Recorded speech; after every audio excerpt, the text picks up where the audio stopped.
Hey, bonjour à tous, Renaud Richer ici, naturopathe, coach spécialisé en neurosciences et directeur fondateur de l'école de naturopathie Pranathéna. Vous êtes énormément nombreux à m'envoyer des emails, des petits messages régulièrement pour me demander mon cursus pour devenir naturopathe, comment je suis devenu naturopathe, où est-ce que je me suis formé, qu'est-ce que j'ai pensé de ces formations. Et c'est vrai que souvent je vous réponds, j'aimerais en faire une vraie vidéo construite où je vous explique tout, parce que c'est trop facile de dire tel nom de truc et vous avez le sentiment que quand quelqu'un a parlé de quelque chose et que ça vous a intéressé et que vous avez trouvé ça construit, vous allez savoir faire pareil en faisant la même formation. Malheureusement, ça se passe pas comme ça. Ce serait trop beau s'il suffisait de faire le même cursus que quelqu'un pour obtenir le même résultat. Ça se passe pas du tout comme ça. Il y a tout un tas de choses dans l'expérience de vie et dans la construction des schémas et des mécanismes en fait mentaux, des liens qu'on fait dans sa tête qui dépend complètement de plein d'autres paramètres. Mais j'ai quand même envie de vous partager ça aujourd'hui. D'ailleurs, si vous faites partie des gens qui envisagent de vous former à la naturopathie, n'oubliez pas que vous pouvez vous inscrire pour recevoir les 5 questions indispensables à se poser avant de s'inscrire dans une formation en école de naturopathie, pour éviter de faire bien des erreurs et surtout pour amener un projet beaucoup plus construit au moment où vous allez vous lancer et signer votre convention de formation. Et puis surtout, pensez à vous abonner, pensez à liker, pensez à commenter et dites-moi un petit peu où vous en êtes dans votre projet dans les commentaires. Ça me fait toujours énormément plaisir d'en savoir plus sur vous et de pouvoir vous aider. D'ailleurs, c'est des questions qui m'ont été posées par bien des gens dans les commentaires là et par email, et c'est pourquoi j'y réponds aujourd'hui, parce que ça m'a été demandé plusieurs fois et j'avais envie de vous faire plaisir. Donc d'abord, en fait, si vous voulez, moi j'étais pas du tout là-dedans. À la base, je suis issu du monde de la gestion d'entreprise et de la finance, et j'aurais pu avoir un travail là-dedans extrêmement bien payé. Simplement, je me suis rendu compte que c'était complètement abstrait, que je voyais des lignes de chiffres en fait sur des tableaux et que, pour vous citer une anecdote, j'intervenais dans une entreprise et on me disait que tous les chiffres en dessous de 35 millions d'euros étaient non significatifs, c'est-à-dire qu'on ne s'y intéressait pas parce que c'était pas assez élevé pour qu'il y ait un impact significatif, donc pesant, qui est vraiment un impact fort, influent, impactant sur le résultat global de l'entreprise et sur les performances de l'entreprise. Donc on regardait aucune ligne en dessous de 35 millions d'euros. Et donc là j'ai compris qu'en fait on était complètement détaché de la vie de tous les jours. Et par ailleurs en fait dans ma vie j'avais perdu mon grand-père après plusieurs cancers qui s'étaient généralisés aux os, et ça a été une expérience extrêmement traumatisante pour moi dans le sens où je l'ai vu dépérir et être maintenu en vie par la médecine à coups de traitements, etc., de respirateurs, de soins à domicile, de perfusion, de choses comme ça. Et en fait je me suis rendu compte que j'avais pas du tout envie moi-même d'en arriver là, j'avais pas envie que mes proches en arrivent là, et surtout j'ai demandé à ma grand-mère, mais finalement à chaque fois qu'il faisait des traitements, qu'est-ce qu'on dit les médecins pour que jamais ça ne revienne dans sa vie en fait, ce problème de santé, ce cancer. Et en fait elle m'a répondu non, ils nous ont dit c'est comme ça arrive à n'importe qui, on peut rien faire, du jour au lendemain ça peut nous tomber dessus.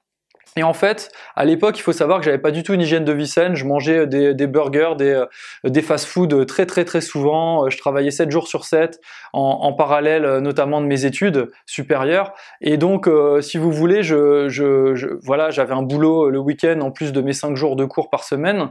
Et donc, c'est vrai que j'avais tendance à prendre de la nourriture rapide comme ça. Je trouvais ça cool. Je faisais énormément de sport. Je prenais pas le temps. Et je pensais qu'en faisant beaucoup de sport, en fait, ça éliminerait l'excès finalement de fast-food et finalement que l'alimentation jouait pas un grand rôle, on serait en bonne santé quand on faisait beaucoup de sport.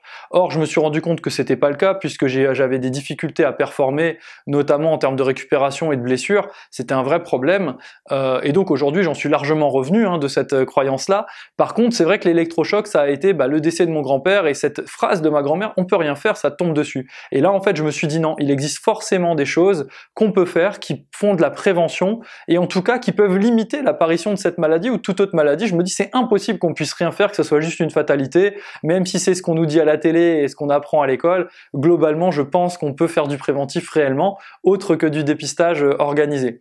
Et donc ça m'a fait l'électrochoc et ça m'a donné envie de m'intéresser aux produits naturels, et j'ai commencé en fait à énormément chercher. L'un des premiers livres que j'avais lu, c'était David Servan-Schreiber, Anti-cancer, Les aliments anti-cancer de Richard Béliveau, et ensuite il y en a eu plein d'autres, vous vous doutez.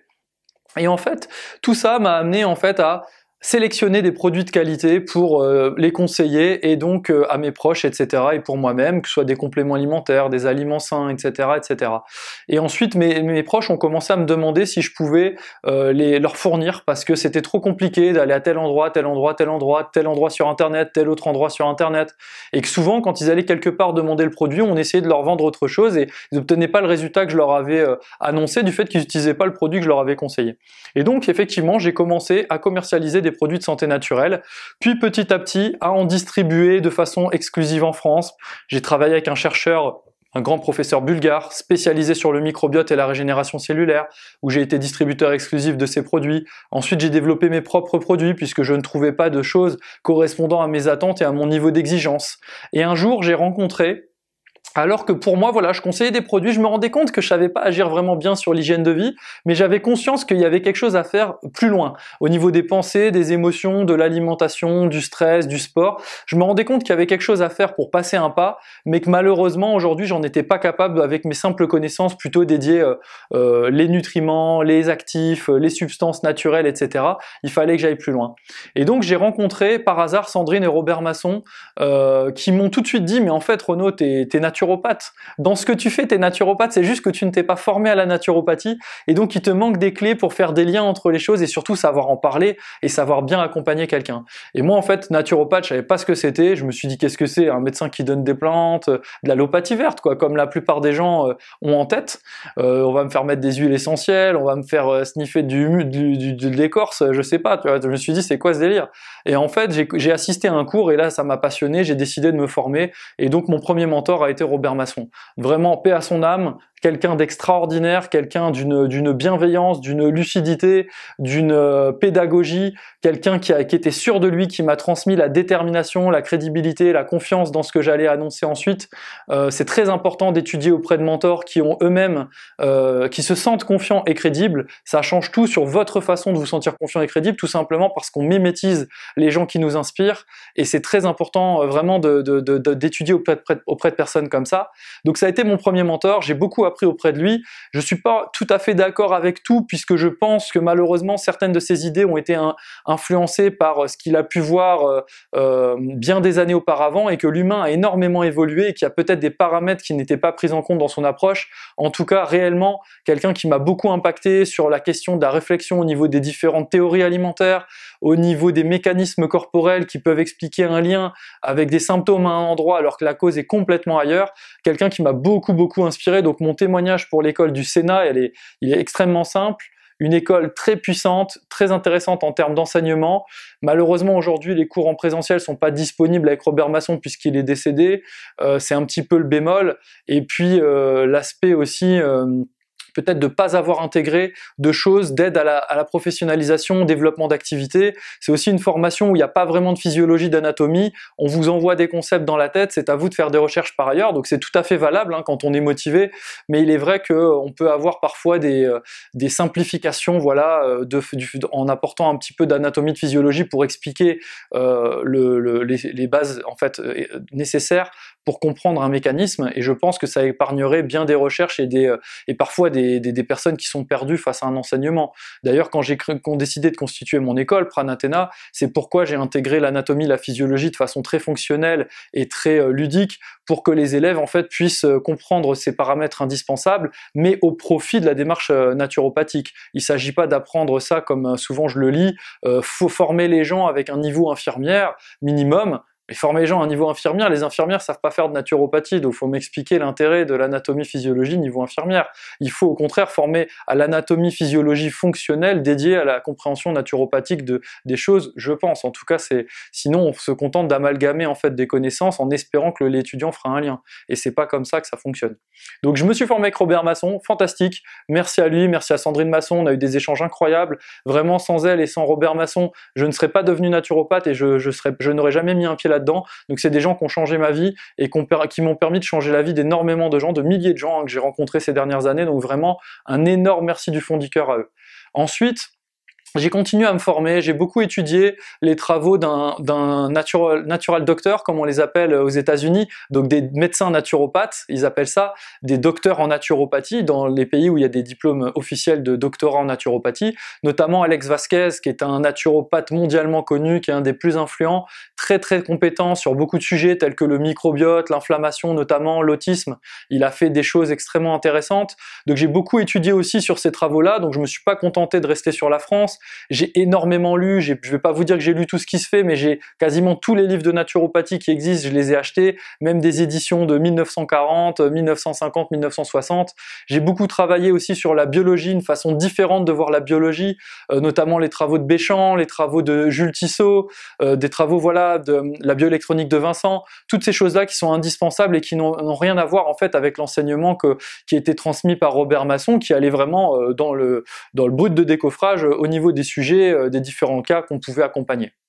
Ensuite, j'ai décidé de compléter mon enseignement avec le professeur Jovet, qui pour moi est devenu un de mes mentors également. Alors, je suis pareil que Robert Masson, je suis pas forcément d'accord avec tout ce qu'il dit, et je pense que personne n'est d'accord avec tout le monde, mais par contre, il est très très très intéressant, c'est un vrai scientifique, c'est quelqu'un qui est surdiplômé, qui est passionnant, qui est capable de faire des liens entre la spiritualité, le fonctionnement cellulaire, la conscience, l'inconscient, les liens électromagnétiques de la Terre, de l'univers, du Big Bang, etc. Enfin, c'est quelqu'un de fantastique, donc j'ai commencé à me former chez lui, je suis pas encore arrivé au bout de la formation parce que ces dernières années, j'ai été extrêmement pris et j'ai pas pu y consacrer le temps nécessaire à valider ma thèse, mais en tout cas c'est en cours, je travaille dessus, vraiment quelque chose, un enseignement passionnant, par contre extrêmement théorique, et là encore, malheureusement, en plus c'est un enseignement par correspondance, à lire, hein, où on va avoir vraiment des lectures et quelques vidéos à visionner, il faut quand même avoir un certain bagage, et je pense que ça nécessiterait un accompagnement parallèle au développement d'activités, à la professionnalisation et au mentoring, hein, au moins du tutorat. Là, ça n'est pas le cas, et c'est ce qui m'a donné envie justement dans mon école de dire on va faire du mentorat, on va faire du tutoring, on va faire de l'accompagnement général des élèves en groupe mensuel pour les motiver, pour revoir avec eux tous leurs points de difficulté. On va faire des prérequis avant chaque séminaire, des feedbacks après séminaire pour dégrossir ce qui a été vu en séminaire, etc. Tout ça en e-learning, parce que je me suis rendu compte que en moi-même, en participant à plusieurs formations, j'étais un peu livré à moi-même, et que malgré avoir déjà un assez bon niveau au départ, c'était pas évident, et voilà. Donc le professeur Jovet, franchement passionnant, ce qu'on appelle l'UCSHE, voilà, Université Libre, etc. Vraiment un cursus très très très complet. Par contre, voilà, extrêmement théorique. Pour ma part, je trouve qu'il y a beaucoup de choses qui sont difficiles à mettre en pratique, qui sont bien pour savoir en fait, et savoir en parler, mais par contre au niveau de la pratique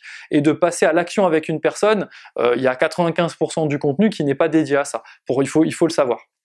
Ensuite, j'ai un de mes frères de cœur qui m'a demandé de venir intervenir dans son école. C'est mon ami Romain Benani qui m'a demandé d'intervenir dans l'école Full Changing qu'il avait créée à Lille à l'époque. Et en fait, il voulait que j'intervienne sur la partie complément alimentaire et puis naturopathie aussi, notamment tout ce qui touche à l'allaitement, à la santé des enfants, qui sont des sujets de prédilection pour moi, la grossesse, l'accompagnement des femmes, la maternité, enfin vraiment ces sujets qui me tiennent particulièrement à cœur, d'autant plus qu'ils sont à la base même de la santé, puisque c'est comme ça qu'on va lancer vraiment efficacement le nouvel être dans sa vie. Donc c'est vraiment un truc qui me tient à cœur, et Romain m'avait demandé d'intervenir là-dessus, sauf que j'ai un côté psychorigide, et lui, il m'expliquait toujours qu'il enseignait une méthode entre la naturopathie et le coaching, et des neurosciences. Et en fait, je pouvais pas concevoir enseigner une partie de cette méthode sans connaître la méthode, ça c'est mon côté perfectionniste. Et donc en fait, j'ai resuivi volontairement la formation avec les élèves en parallèle de leur donner une partie des cours. Et d'intervenir, voilà, à chaque jour de cours régulièrement, faire une petite intervention sur la régénération cellulaire, sur différents sujets, de façon à venir compléter les enseignements et à faire mes séminaires de cours à moi. Et en fait, ça m'a permis de, bien sûr, de réviser la naturopathie. Je peux pas dire que j'ai appris la naturopathie chez Full Changing, comme certains me l'ont demandé par email.